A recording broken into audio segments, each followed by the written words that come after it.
Good morning, afternoon, evening, wherever you are, and welcome to FreeThought Hour with my tonight's guest, who trades under the name of Beyond Belief. I'll tell you a secret. He's really called Logan. How the devil are you, Logan? Hello. Yes, I am not too bad, thank you. How are you doing? Well, I know how you're doing. You're not doing too well, are you, this evening? No. Yeah, I succumbed to. I'm covulating. I As they say. succumbed. I succumbed to the COVID. But it was about, what shall I say? Yeah, 2 weeks ago. And it's hanging on. That's the annoying thing. I really would prefer to be over it now, but I'm not. It just sort of wipes you out. However, I was double vaxxed, so I'm not Yes. dying. It's just like a sort of heavy dose of flu. Yeah. Anyway, that's enough of my nonsense. We've got one of your fans here, or one, I don't know whether it's one of your fans or one of our fans. Atheist Trugrul. Thanks for watching, Atheist Trugrul. I hope I'm saying your name right. And yeah, this is the show. We're in it now. So you've got an interesting story to tell, haven't you? You've. I hope so. Sorry.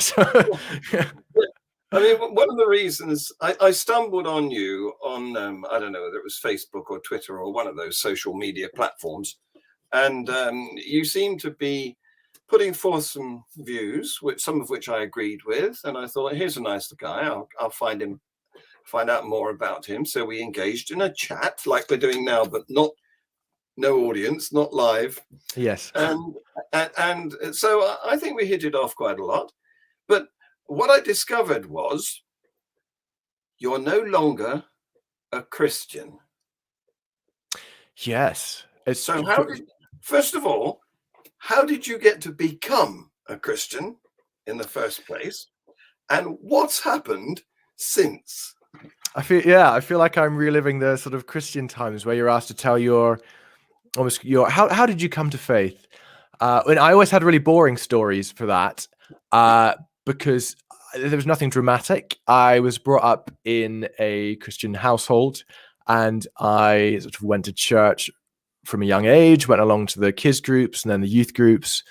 And at some point, I suppose, it's difficult to phrase it. I suppose, I made the faith my own. So it was no longer just the faith of my parents, but it was something that I would consider myself a Christian. So probably around my mid-teenage years, I was very involved in the youth group. I'd started reading the Bible sort of properly for the first time. I was sort of getting involved, helping out with youth work, leading worship, and like considering how faith impacted my daily life, and with questions of is it and do I have a relationship with Jesus, and sort of pondering all those kind of questions. So more than just sort of an intellectual thing or a social thing, but something that would impact my life. So I think sort of from my mid-teenage years, I would have considered that to be quite a central aspect of who I was, those beliefs that I held, and sort of like the life that I lived as a response to that.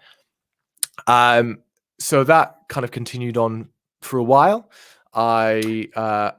Interrupting you there. Please Interrupting do. you there a minute. It's surprising, how many people I've interviewed who told me that they read the Bible for the first time. Right. And it produced a different outcome from expected. Anyway. Yeah, well, it didn't the first time. I mean, the first time I started reading it, I think I was about 14. And I basically, I know there's all these sort of schemes of Bible in a year and all the sort of Bible reading plans. I kind of just thought, well, it's a book. Well, I mean, it's not. It's an anthology, sort of collection of writings. But I thought, well, I'll start at the beginning and work my way through to the end. So I did that. I started at Genesis and eventually got through to Revelation. It took about 4 years. So the first time I finished the Bible, I was 18. And I then started again, read through again, took another few years. Shows admirable determination and doggedness. 4 years. Thank you. Well, I mean, it's not an enjoyable read, really, if it takes that long. Well, what one thing that I did, which I feel probably didn't help, is I had one of those big, weighty life Mm. application Bibles where like the top half is the actual text Uh-huh. and the bottom half is kind of like a commentary. Yes, yes, Uh, yes. and I got to a certain point. I don't think it was right from the beginning. I think maybe about halfway through, I actually Mm. started reading not only the text but all of the commentary as Oh, well. yeah. And Uh, that's meant to make you interpret it the way the authorities would like you to see from the well, original text. yeah, I mean, I mean, in those particular Bibles, they usually do come from a particular theological stance. So it's not. Yeah.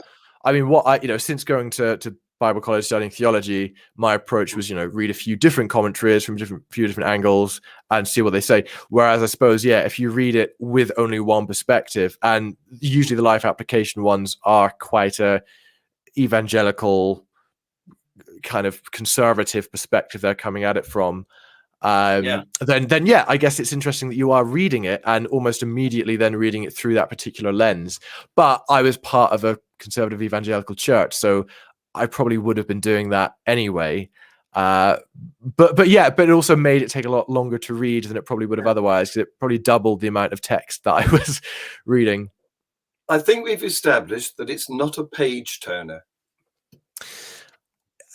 Not all the time. There are I think there are bits that are quite interesting. Okay. I'd be lying if I were to say it was thrilling all the way through. But Mm. I went on to study theology because I did actually love Mm. reading the Bible. Like I had a great respect for the text. I obviously Mhm. see it, and I still do in many ways. I obviously Mm. see it and approach it differently now than I did Sure. as a Yeah. confessing Christian. But I Are still you think, familiar? Are you familiar with Professor Francesco Stavrokopoulou? oh, is she based in Exeter Yes. University? Yeah. I haven't She's read. Yeah, I've come across. I've not really read much of hers, but I've come across her previously, I she's think. she's currently delivering a series on is it Channel 4 or BBC 2? One of the the less popular channels. Right. Um, a 15-minute series. I forget how many episodes, in which she deals with God and anatomy, because she's just got a book out by that name. Right. So, What does she but mean by that? What is it's what sort of exploring different concepts of God, or what yeah. she delves into the problem that a lot of Christians claim that God is immaterial, which is Right.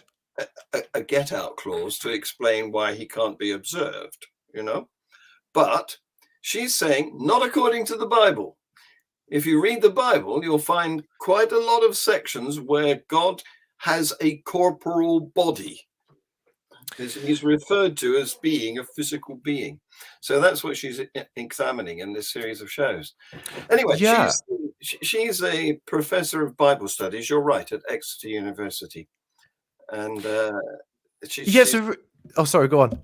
I'm going to say she's got some very attention-grabbing video clips from when she was on The Big Question. The Sunday morning show where they examine I'm not sure I've issues. actually seen that before. I might have seen clips. I think it's one of those ones that I might have seen clips from What I'll do previously. is I'll put the link to the clips in the details underneath this video when it becomes a podcast. Anyway, Fantastic. sorry, I interrupted you. You were telling us. Please go on. Yeah. Oh, sort of like my story, or Yeah, yeah. you were reading the Bible. Right. Yeah. Well, so I finished that when I was 18. And by that point, I had sort of finished. I did sort of studied media, sort of at BTEC sort of level. Didn't really know what to do next, but because I was so involved in my church, I thought, well, I'll just do this a little bit more. Sort of in a gap year. So I worked for a church in outer London, doing a youth internship. So I was part of a youth team there. And so it ended up being 2 years doing that. And that was great. Like, really loved it there. Yeah. And so that, there's a lot of like practical kind of like ministry experience, I suppose. So I continued doing what I was doing before with youth work, with worship. And then when I left that, I then went on to study theology. So a lot of people at the church I was at had been to a Bible college nearby. And so at the end of those 2 years, again, at a bit of a loss for what to do, quite directionless, clearly, at this point in my life, or maybe continually. Well, I'm yes. still not quite sure what direction I'm going in. I was just going to say that I'm a retired science teacher, but I'm still waiting to find out what I'm going to do when I grow up. Yes, I think that's just life, isn't it? I think we just stumble from one thing to another. Some people, I think, have it all worked out. I think some people know where they're going. I'm not one of them. No. I'm kind of just sort of feeling my way around, seeing what works and what opportunities open up. Yeah. One of my victims on here, one of my earlier victims, was a lady. She's now a doctor of dinosaurs. And Brilliant. she works at the Natural History Museum. And when I asked her how she came to be the woman she is today, she said, well, at the age of 8, my grandfather asked me what I wanted to be when I grew up. And I said, dinosaurs. And she is. She knew. Wow. So right from the, it was all set out for her right from the beginning. She had a stuffed dinosaur at age 8 and a book on dinosaurs, and it's all come true. That's amazing. Well, it's good. That's the thing. I think some people do have that. They have like a life's passion they always want to follow. And I think that's brilliant. And they sort of end up living the dream, which is fantastic. I do find dinosaurs quite fascinating. I'm not sure I've quite done such a deep dive and followed it in the same way, but I mean, they're very cool. But for me, theology kind of became my interest. So especially when I was doing youth work, I really, I was then reading the Bible through again. I was kind of known on the youth team as like, the one that people would go to if they had like a Bible question. I quite enjoyed that. It was really fun. So I thought, well, I'll go and study it academically. So I did that. So age 20, after the 2 gap years, I then moved to a Bible college sort of around the corner from the church I was at. So that was just a 3-year undergrad, sort of looking at different areas of theology. So biblical, systematic, historic, practical. So different sort of approaches to theology. And then after that went on to do a master's as well, sort of a research master's. So doing a 50,000 word thesis on a particular biblical topic. And well, I suppose in terms of then, I guess the question of how I then left the faith. So during this time, it was I was sort of getting more and more interested in theology. I was sort of involved in church life, questioning for myself what this meant for my life, and like what do I believe? Again, a lot of emphasis on experiential things as well. So like experiencing God. That was, we can talk about that later, but that's something that always was a bit of a question for me, like a bit of a question mark, the idea of a relationship with Jesus that kind of is at the center of an evangelical faith, but is something that I've always felt a bit unsettled and unsure about. But these are all questions that were going through in that time. But to add another kind of thing to that, when I was 18, I came out as gay when it was the first term when I started the internship. So I'd, sort of, it's always like a slow realization. So I think, throughout secondary school, I kind of came to realize that I sort of had those feelings towards other people. And then when I was 18, I kind of admitted it to myself first, and then to friends and family. And, over the course of time, sort of gradually to others as well. So I was never like open publicly about it, but, I was open with sort of, closer friends.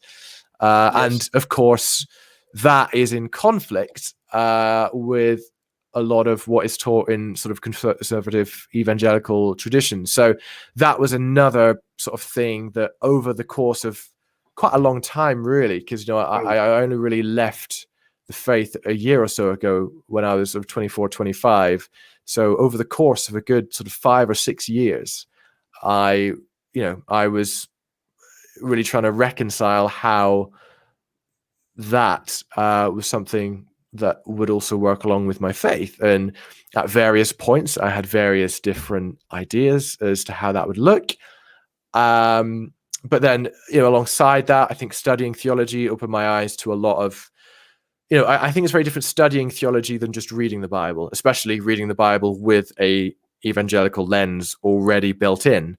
When you then look at it in a more, I suppose, academic, more, trying to think of the right word, but critical scientific. Critical, that's the word. Yeah, a more sort of critical way.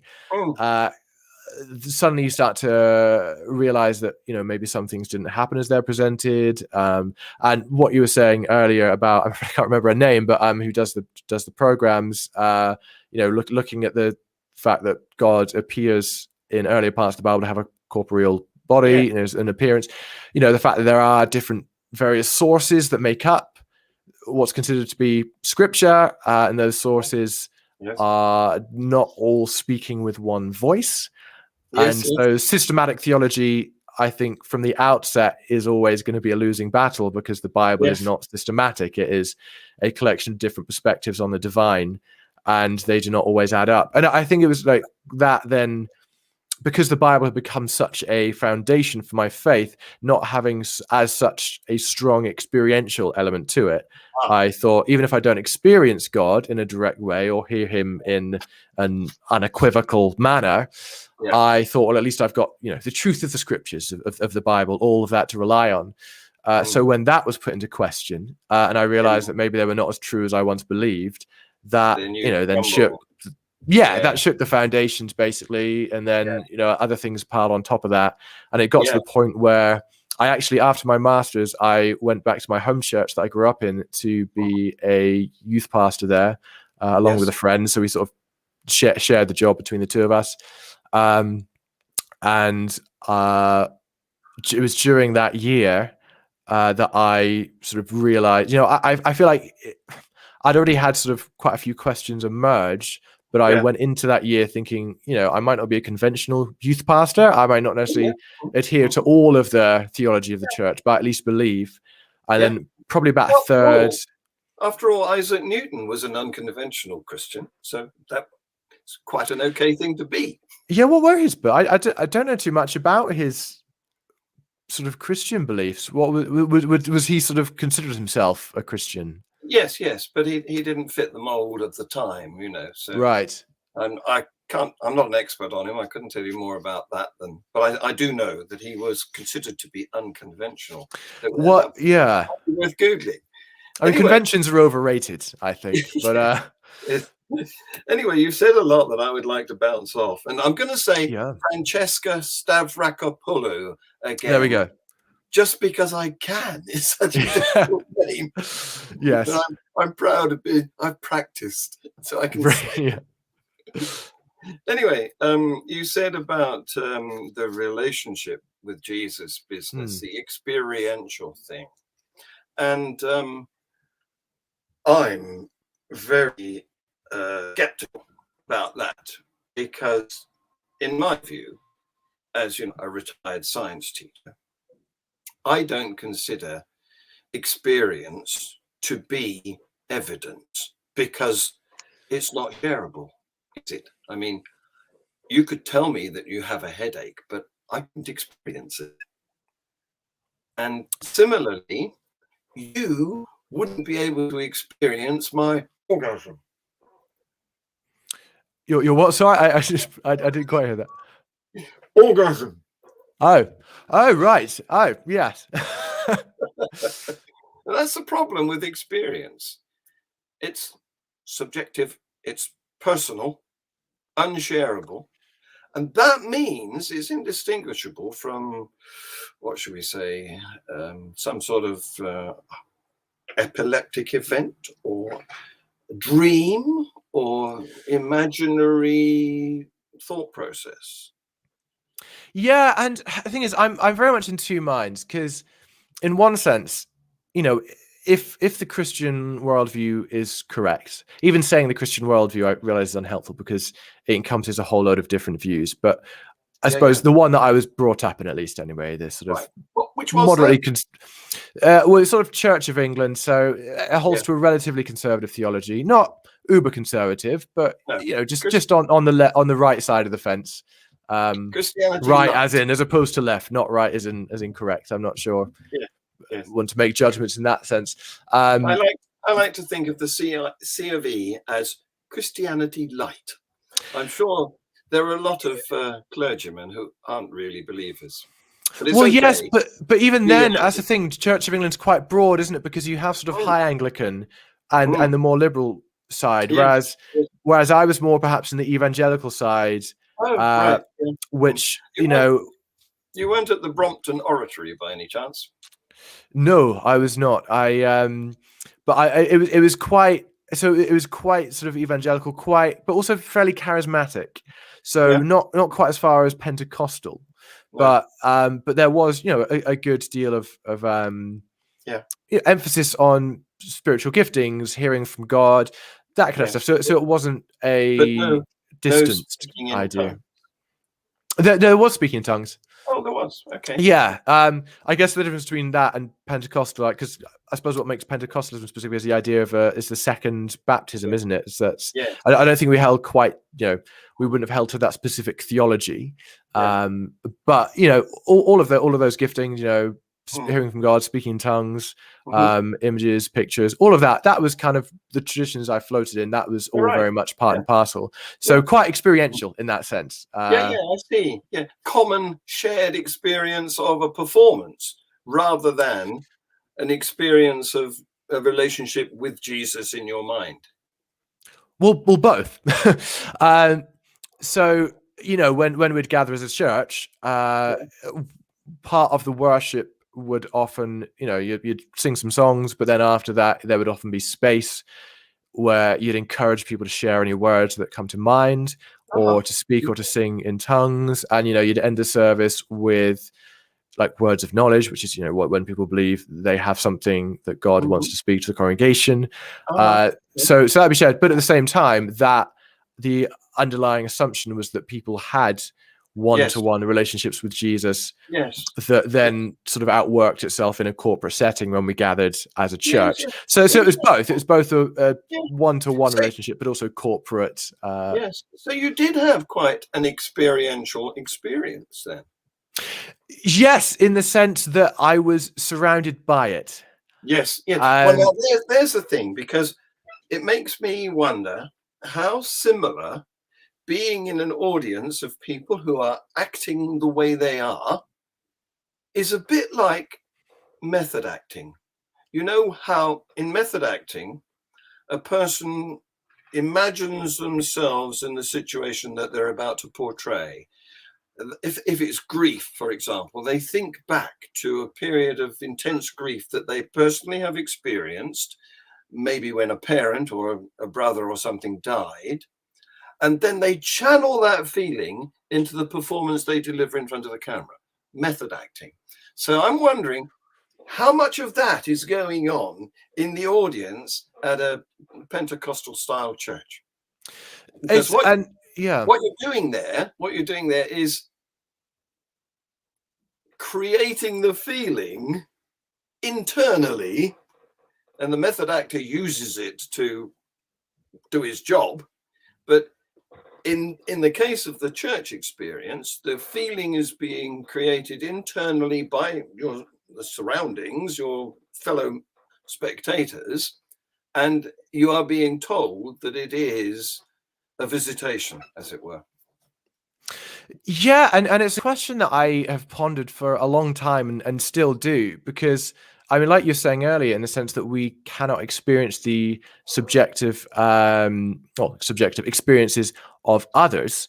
I have to sort of humbly confess, I do not know what's going on in someone else's heart, in their mind, in that place, and so I can only speculate based on what I'm experiencing. But I think there is a lot of truth to that idea that you build something up that then sort of and the thing is, church gatherings are very much oriented towards producing those experiences. Because you have, and as a worship leader, I was very aware of that, because they're meant to be emotional, aren't they? Yeah, and that's why especially worship times are centered around music, because music does something that pure words or liturgy cannot, or reaches people in different ways. And a lot of the style of music that you have in church nowadays, a lot of the more sort of Hillsong Bethel ones, are there to appeal to emotions. And especially, I was very aware when I was leading worship, You look out at the congregation, you see how they're responding, and Uh-huh. you're aware of things that you can do in order to gain a response. And Wow. I'm not saying that you actually do that in a manipulative way, like deliberately. It's a bit like being a DJ. You feel the room, the mood of the room. Yeah, I mean, having never been a DJ, I can't directly compare, but I would imagine. Yeah, but it kind of is that when you're the worship leader, you're almost the front man of the band, which means Yeah. that you are kind of leading the congregation. And Yeah. you notice there are certain things, there are certain songs, certain choruses that people put their hands in the air. You'll see they're responding very emotionally, and a lot of that is to do with quite practical musical elements. And so there's a lot of ways that, again, I'm not suggesting that people deliberately choose a set to manipulate people emotionally, but that is kind of part and parcel of what happens when you have worship or when you have music to produce an experience. And that's also true of talks.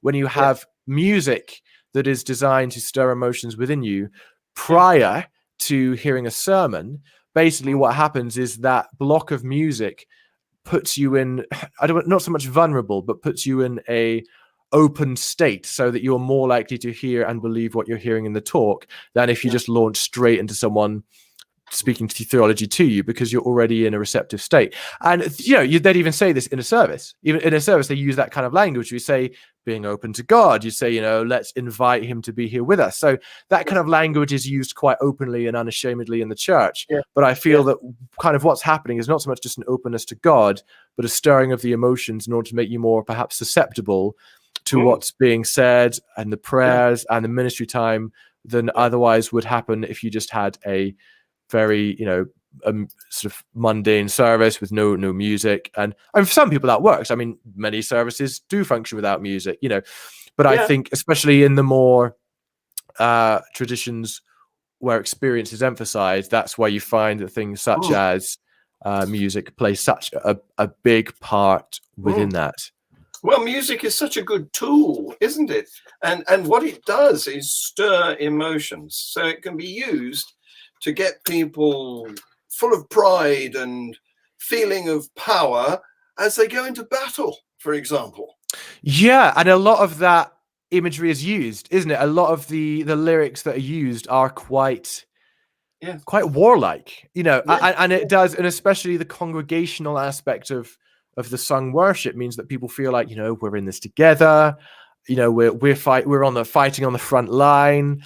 And I think that's another thing that comes along with these beliefs, is that you become more settled in your own beliefs.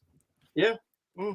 When you feel that you're fighting against something. So if you feel that you are, we're fighting against the world or against the devil or against evil or sin, you feel therefore more together. Unfortunately, a threat unites people. Yeah. So the biggest uniter in the last 100 years was Hitler, who united everyone against him. And at that period, Europe, America, Australia, pretty much the whole world, India, eventually Japan. A common enemy, Russia. Yeah. And actually, it was all full of agreement and universal love. Following the Second World War, if you put a Union Jack on your backpack, you could go hitchhiking in Europe and get free lifts everywhere, just because of the wonderful feeling of togetherness that Hitler had given us all.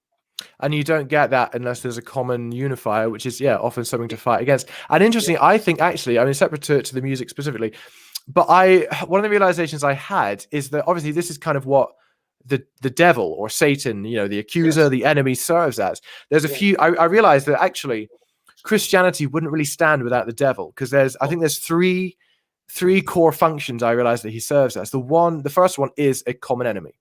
So within Christianity, you have the enemy who like we're sort of saying, unites the church, unites believers as something that we're fighting against. It might not always be explicitly said as Satan, but even more broadly, the ideas of sin or evil, which are ultimately in Christian theology linked to Satan, sort of originating with him. But there's also a couple of other functions as well, which I find quite interesting. Is one, so first, he's a common enemy. Secondly, he serves as a scapegoat. Yes, so when right. you have lots of questions of, well, why evil? Why does this happen? Yes. The way that blame. Yeah. Instead of blaming God, you can say, well, ultimately that's down to sin, the fall, which again is derived from Satan. So so God basically gets to take the credit for the good things that take place, whereas the bad things are lumped onto Satan. That's not God's fault. He's not the cause of sickness or evil. That's down to either us or the devil, or more broadly sin. And then thirdly, he kind of serves as sort of as a fear mongerer. So especially in the more Pentecostal and charismatic traditions, the idea of demons and that area is something that kind of drives you to God. I sort of experienced, I had a lot of fear at time about, the spiritual battle that you would often, spiritual warfare, the idea that, the angels and demons are having this invisible war that we're not aware of. And you want to be on the right side of that. You want to be under the protection of God, under the blood of the Lamb, all of that kind of stuff. So the devil kind of serves as sort of a fear prodding you back towards God. You want to be so I feel like without Satan, you wouldn't have Christianity. No. You would not have all of the unifying factor that he brings, the fear mongering. You wouldn't have the scapegoat for God. Christian theology would not stand without Satan. And I find that quite interesting. The role that he kind of plays in keeping people as believers. Yeah, I do too, because it's the old carrot and stick technique, isn't it? We've got the good cop, God, and the bad cop, Satan. And if you don't love this one, that one's going to get you. Yeah. So you want to make sure you're on his good side, kind of thing. You don't want to be falling into the snares of the enemy. So this is an old trick that it still works very well. We've got a comment here from atheist Ertugrul.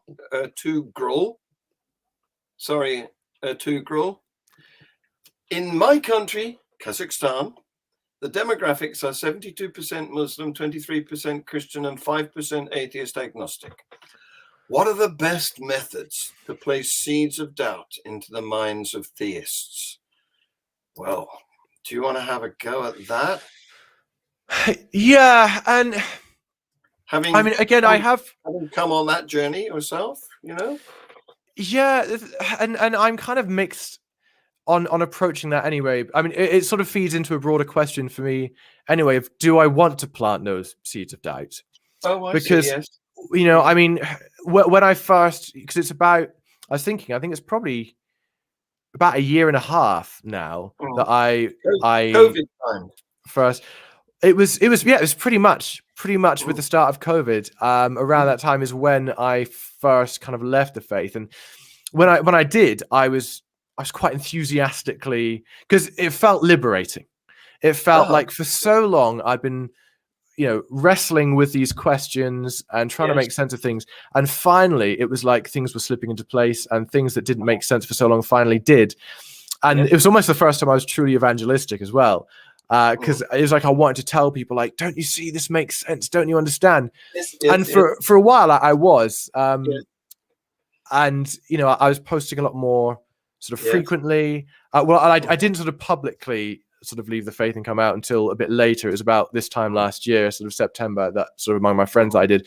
But in those early few months, I was doing so, and I think partly because I imagine in the same way that Christians want to share their faith, because they think, well, this is true, this has changed my life, this has made everything make sense, I want to share this with other people.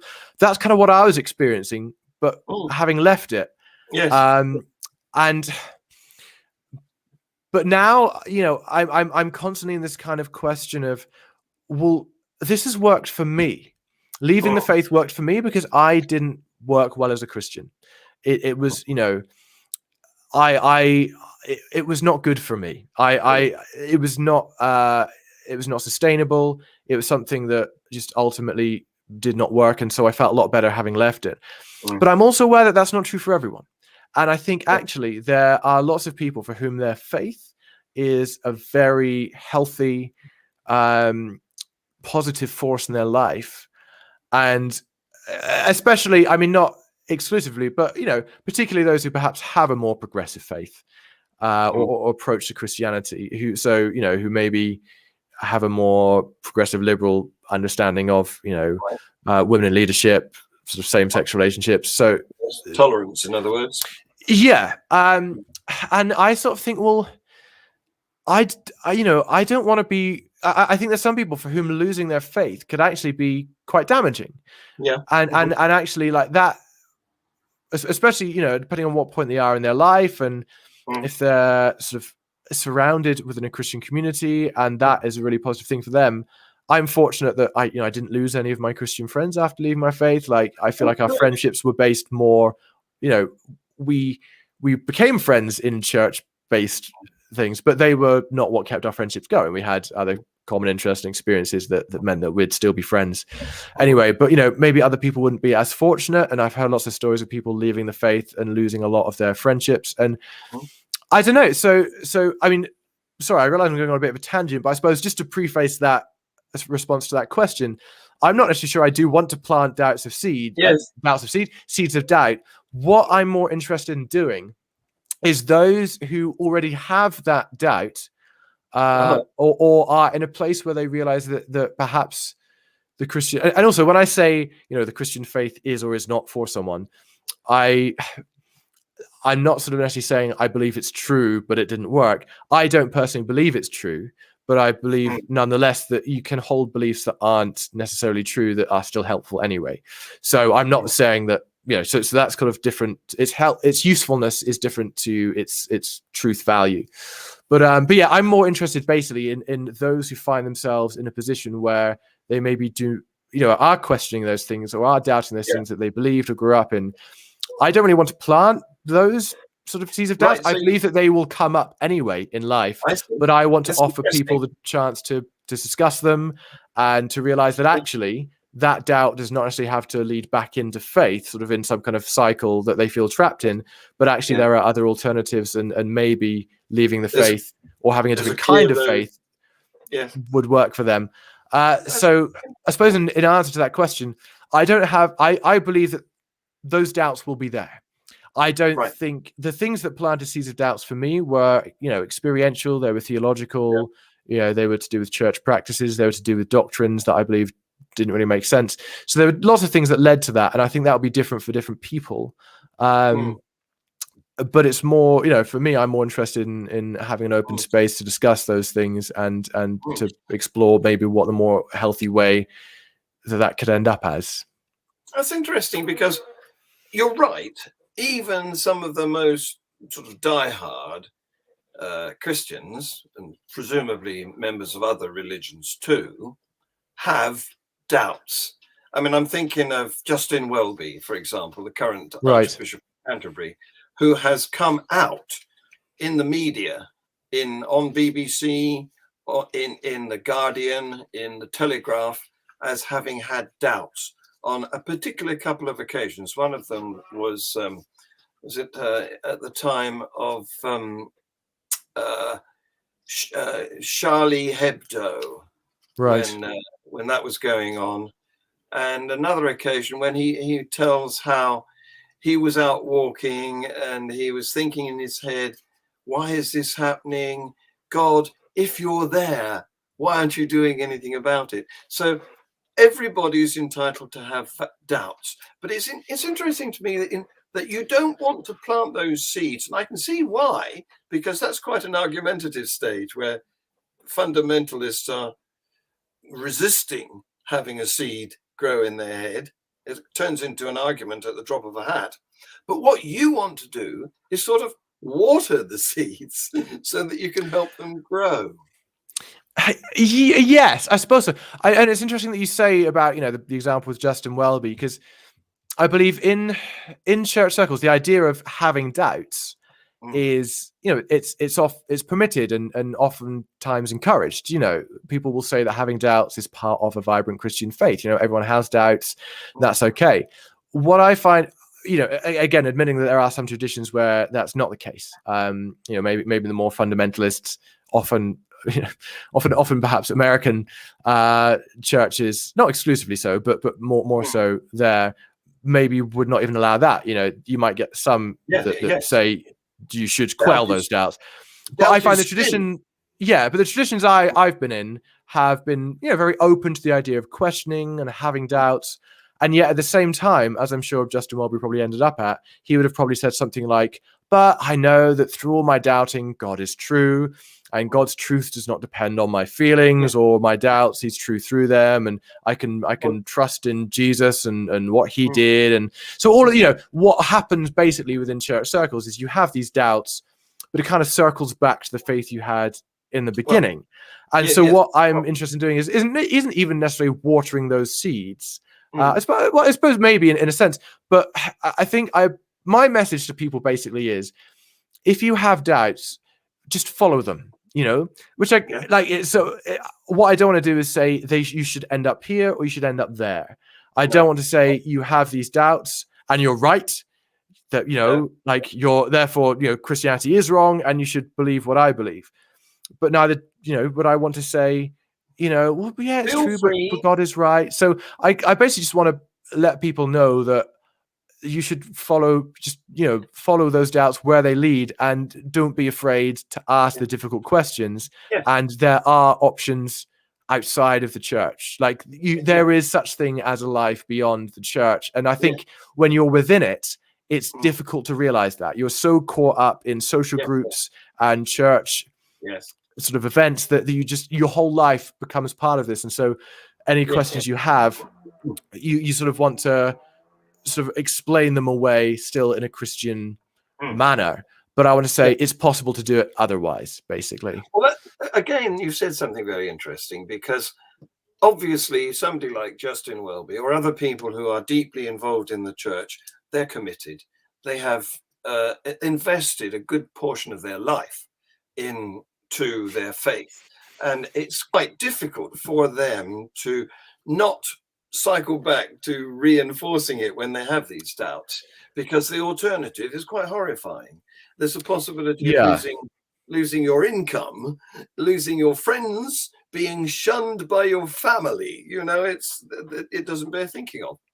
Well, absolutely. And I mean, I suppose that's why such things as the Clergy Project exist, to support those who find themselves as vicars, as pastors, and yet do not believe. But if they, they need income.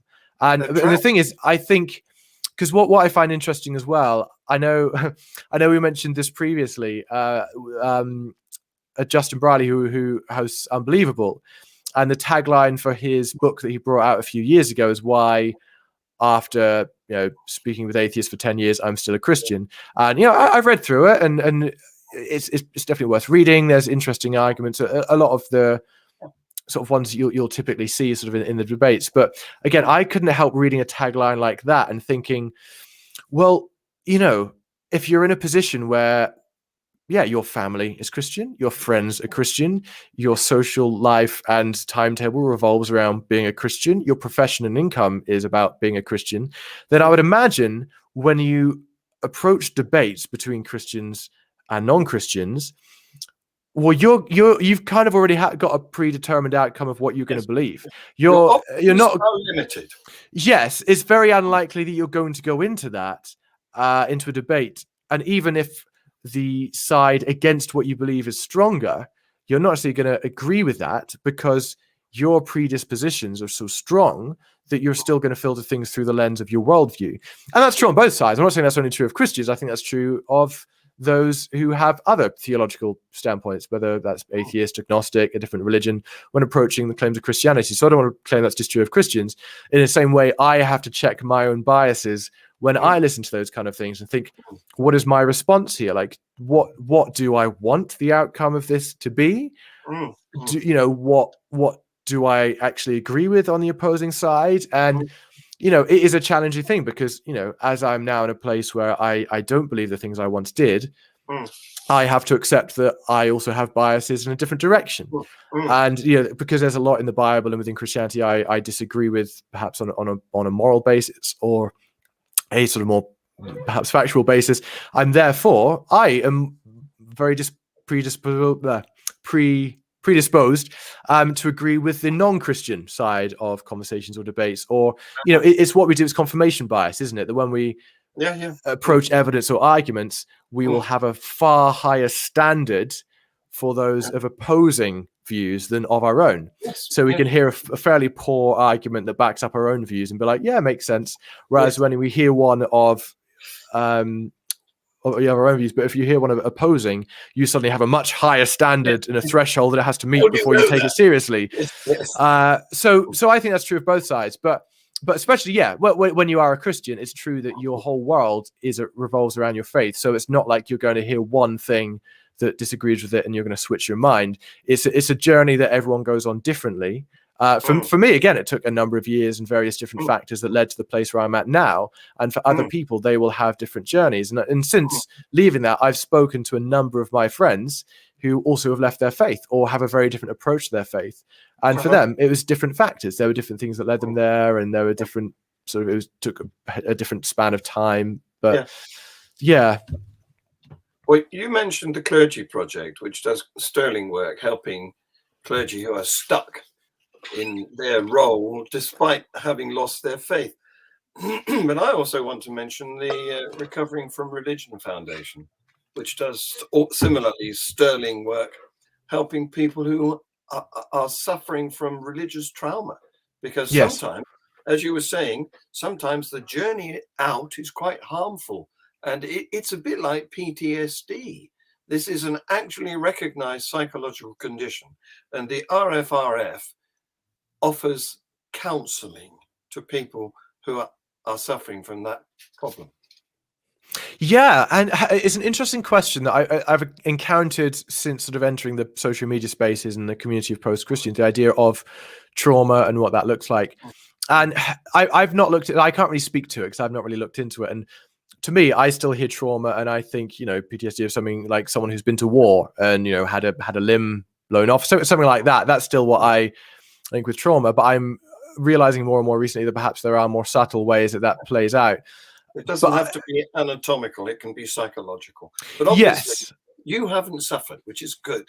Well, that's it. I mean, I count myself very fortunate that the community I was a part of were very, very loving, very supporting, and even since publicly leaving the faith, they have when I posted again about a year ago now on my personal social media that I no longer believed, I just received very positive comments and just lots of love and support, both publicly and privately, from friends who were friends and family who Christian, non-Christian, former believers, all kinds. So but I realize that there are many people who have actually been in a situation where they've not been so fortunate. Like I said, they've lost friends and family. The beliefs they've held to have been more actively harmful. I mean, there are certain beliefs, and I'm aware there are certain beliefs intrinsic to certain traditions of Christianity that are, I think, intrinsically quite harmful. One of which, for example, is the belief in hell. Yes. And again, hell in my tradition was something that was there, that was acknowledged, was part of the theology, but it wasn't something that was really preached with any vigor. It was more something that you sort of stepped around rather than... It's not really in the Bible either, is it? It was invented by Dante several hundred years later. Well, I mean, the modern pictures, I suppose, we have of it. I mean, what you have in the Bible is so. I mean, in the Old Testament, you sort of have more of an idea of Sheol, which is where everyone kind of ends up. It's sort of the shadowy underworld, which is the more Jewish belief, sort of, I suppose, similar to the Greek Hades. And then in the New Testament, no fire and eternal burning in all that nonsense. No, although you do have hints in the New Testament. It does come in with there. I mean, you have.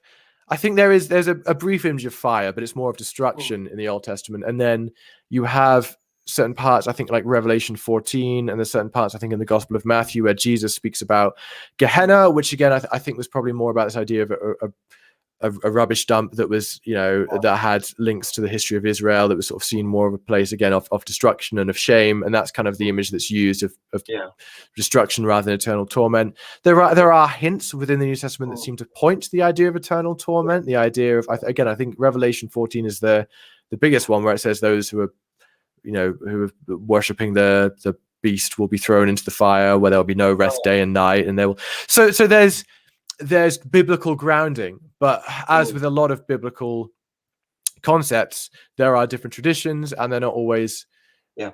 they're often at odds with one another. So one of the big questions about hell, of course, is the idea of eternal torment versus annihilationism. Eternal torment being the idea that people are consciously being punished in a way that will never end, which, as you can imagine, probably for many is a traumatic belief to grow up into.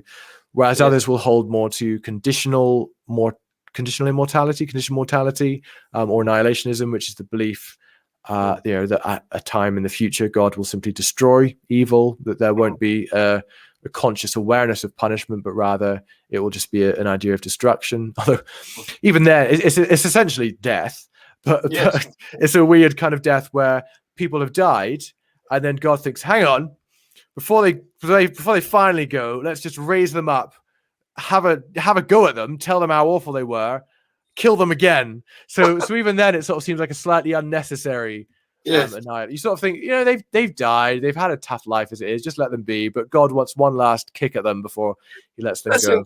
That's interesting, because it's the opposite of born again, isn't it? Killed again.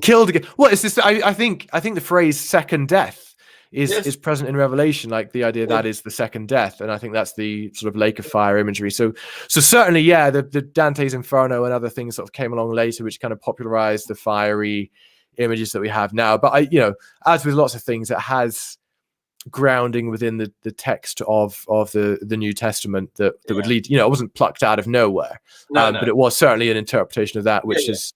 So same with heaven, the idea of angels and harps and clouds, And he embellished it to his great financial benefit. Yes. But that certainly is, the idea of hell as eternal conscious torment. I know for some that grew up in traditions where that was more openly flaunted, that's something that they really have had to wrestle with. And myself as well, when I was leaving the faith, I thought, oh goodness, I had this weird thing where I didn't believe it anymore, and yet I still kind of feared hell. And still, to an extent, it happens. I think we all ask ourselves the questions: what if I'm wrong? And that, I guess that's where Pascal's wager comes in. If you're wrong as a non-believer, the potential cost of that is extremely weighty. Yes. And yet, I feel, as time goes on, I feel more and more confident that. You don't need a deathbed conversion. Yeah. And not necessarily that I'm not wrong. I think I'm probably wrong in many areas, but I feel fairly confident that people would not be burning for eternity and consciously aware of it after death. I feel fairly confident, whatever other Christian beliefs I might not be certain about, that's something that I'm fairly confident will not take place. And if it does, there's not a whole lot I can do about it, because I believe that belief isn't something that you choose to do. Really? That's interesting. I think belief is by its nature involuntary. I think it's something that you're kind of compelled into. I don't, in the same way that I didn't choose to leave the faith, but it was more a realization. Which is why I kind of use the image coming out twice. It's like when you're gay, you don't choose to be gay, but you kind of have this realization of something that's already present. I think that's true of leaving the faith. I didn't choose, I'm not going to believe this anymore. It was a realization that I don't think I do believe this anymore. So I can't really, even if I wanted to, I couldn't choose to believe again. I could potentially be compelled into belief by an experience or a really good argument, but I can't wake up tomorrow and say, you know what, I'm going to give Christianity another shot, because it doesn't really work like that. I can't make myself believe. Again, you've touched on a very interesting subject area, because like you were saying, you can't choose to be gay or straight, but the reason that you have that non-choice is because of evidence. The evidence determines what you're going to be, and that's no longer possible to be a subject for an involuntary choice or even a voluntary choice.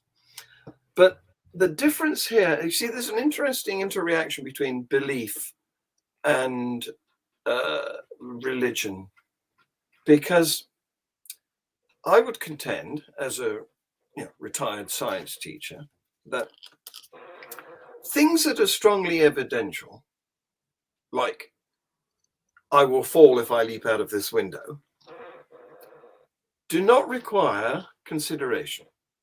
They are preset, if you like, in our memory banks as incontrovertible. Okay? Right. And because they don't require that consideration, you don't have to go into introspection. What's going to happen if I jump out of this window? That removes them. That makes belief redundant in the case of things like that. So I would contend that believing is actually an act of choice that requires a mental process that involves the consumption of sugar, energy, ATP, to go through the consideration process. And therefore, because it requires that, which is measurable, you can put people into machines and detect functional magnetic resonance imaging and so on. Because it doesn't require that activity, those things are not dubious. They don't, as I said, belief is redundant for those situations, which means that belief then becomes, if you think of it like that, something that you do choose, because you have to make a decision whether all this vague, insubstantial, non-convincing evidence is going to convince you or not. And if you think of it like that, then it becomes explainable why people like Cassius Clay, who was born into baptism, the Baptist religion, could decide to become a Muslim, at which point he had to rename himself Muhammad Ali. Do you see where I'm coming from? I'm not 100% sure.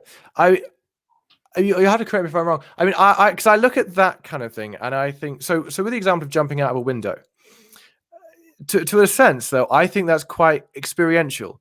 So we have, we've got to a point in our understanding of science where we can talk about gravity and explain why that is the case.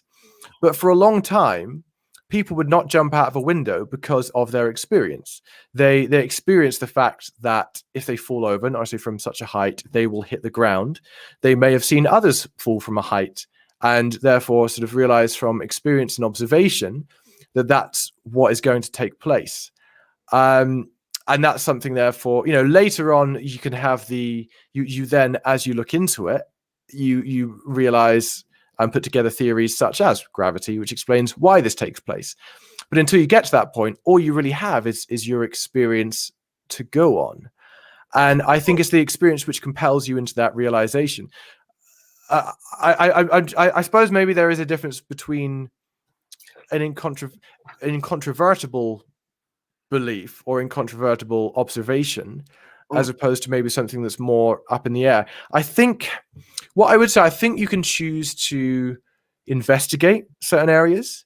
I think you can choose to surround yourself with a certain community. So I think if you were trying to, for example, if I were to try to become a Christian again, if I wanted to find myself, which sometimes you find yourself wanting to, it can be a very comforting belief.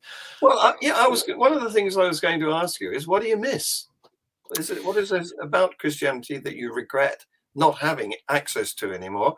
And would that be a temptation to go back? Yeah, I think there's a few things. One is the community.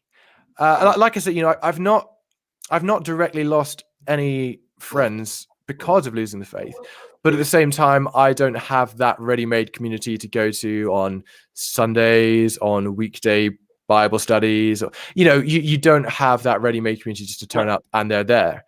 I mean, technically, I could join a church community, but it would feel I would feel dishonest in doing so when I'm not looking to rejoin. It wouldn't really feel like the place to be. So I've lost that kind of sense of both community in a practical sense, but also I suppose you do feel that in a sense of your brothers and sisters in Christ. You feel some kind of very common, you feel like we were talking about earlier, you have a common sort of interest, common center of your life, essentially, that kind of gives you a very deep grounding and deep connection. So that sense of community, very much so. Even practical things, like I was very involved in leading worship and leading the bands, and to be honest, I really missed that. Like, it was a lot of fun. I really enjoyed sort of playing with with other musicians and singing and leading a band. And I feel like I'm not a good enough musician to be able to do music outside of that. Like, I can strum a guitar and sort of just about hold a tune. So, church was the perfect place for that. I feel like the bars are slightly lower in church than they would be if you were trying to join, a band that would play in pubs or whatever. The audience is more sympathetic, isn't it? Yes. And so I do miss having that musical outlet. We talked about this in our chat previously, didn't we? Because you were in a choir, weren't you? I was not only in the church choir as a small boy, a boy soprano, I guess, but subsequently, much later, I was in a band, and I thoroughly enjoyed playing and singing to an audience. Of course. Yeah. And so, I relate to that. I also performed in the orchestra pit of the school's musical productions. So, yes, music is fantastic. Go and enjoy it. Get yourself involved in something else. Join a folk singing group. Go find the local pub where the folk singers go, and they're not terribly demanding about the quality of your ability. I'll have to check that out. I'll have to join a folk group. It could be fun. I haven't really listened to much folk, but I feel like it's like the ceilidh music, isn't it? When you have like a ceilidh, it's that kind of. Yeah. Lots of different types. You're where are you? Near Bristol? In Bristol, yes, in Bristol. I'm sure there's lots of folk music available to join in with in Bristol.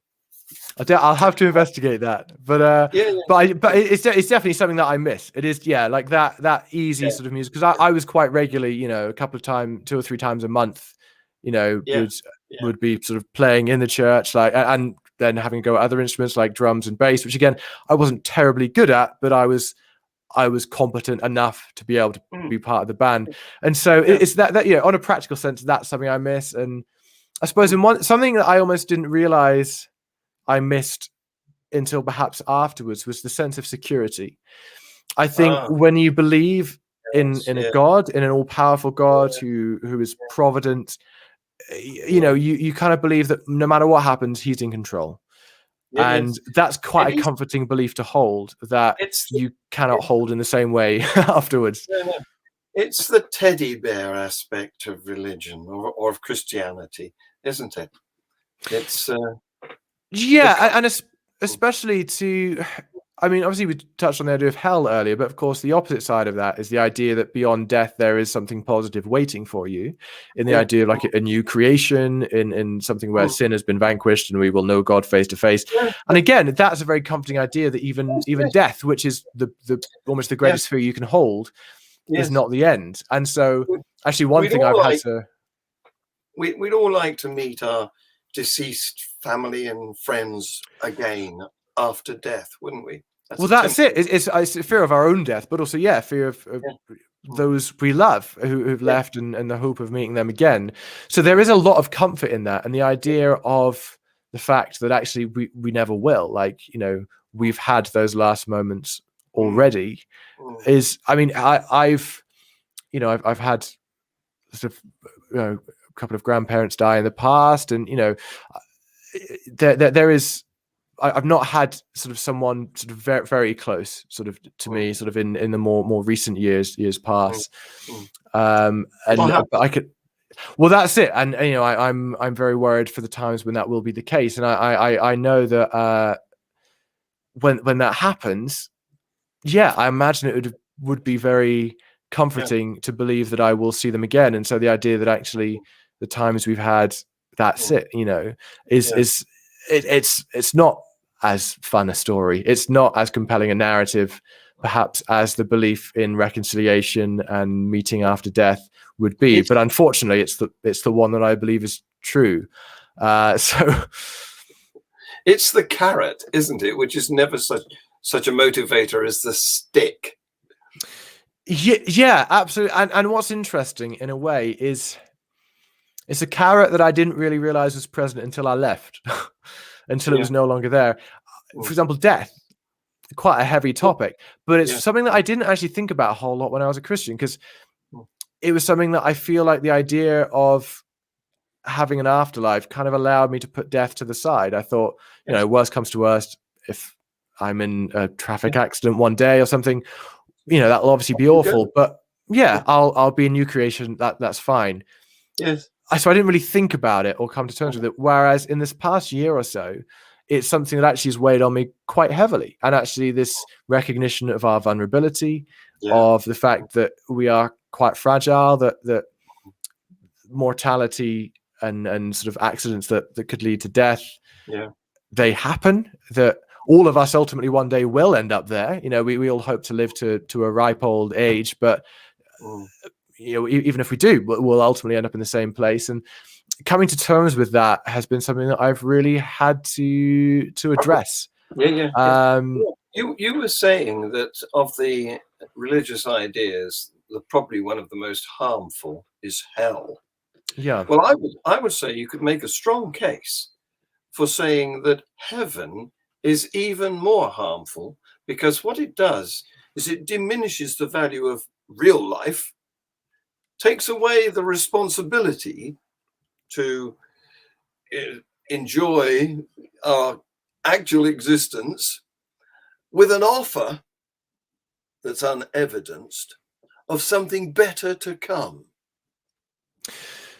Yes, and well, again, I think that depends on the individual believer. I think there are perhaps some who may feel trapped within that belief, and therefore they think, even if I'm suffering now, at least I've got heaven or a new creation to look forward to. And in which case I would very much agree. Actually, you know, that's something that means, you know, when they get to the end of their days, maybe there are many ways in which they've been restricted that they otherwise would not have been, but the belief in heaven, which may not come to pass, would have kept them from that. I mean, ultimately they'll then die and they won't be able to look back on it. So in a sense, there's no long-term loss.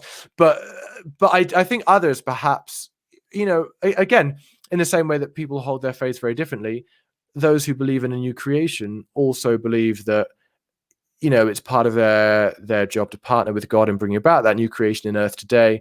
And therefore, actually, that can be a very positive impact in their life in trying to bring about justice and bring about goodness. So you know, it's always mixed. I think maybe for some that is true, that holding to a hope that may not happen, you know, is something that people cling to, which is restrictive. But for others, maybe it's a positive hope that allows them to put off perhaps the fear of death and also allows them to make a positive impact. So perhaps it does depend on a particular belief that someone holds. It depends on the attitude you present to it. But at its worst, it's a reason for martyrdom. It's a reason for suicide bombing to get to paradise.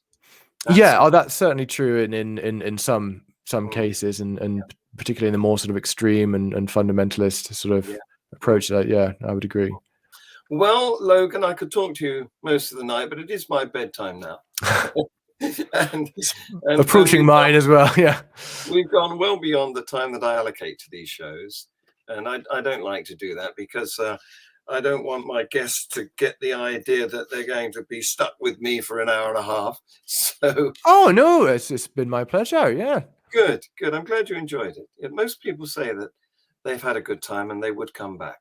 So, absolutely. Anyway, thank you very much. You have been fantastic. I've put your link on the ticker at the bottom so people can find out where to get you.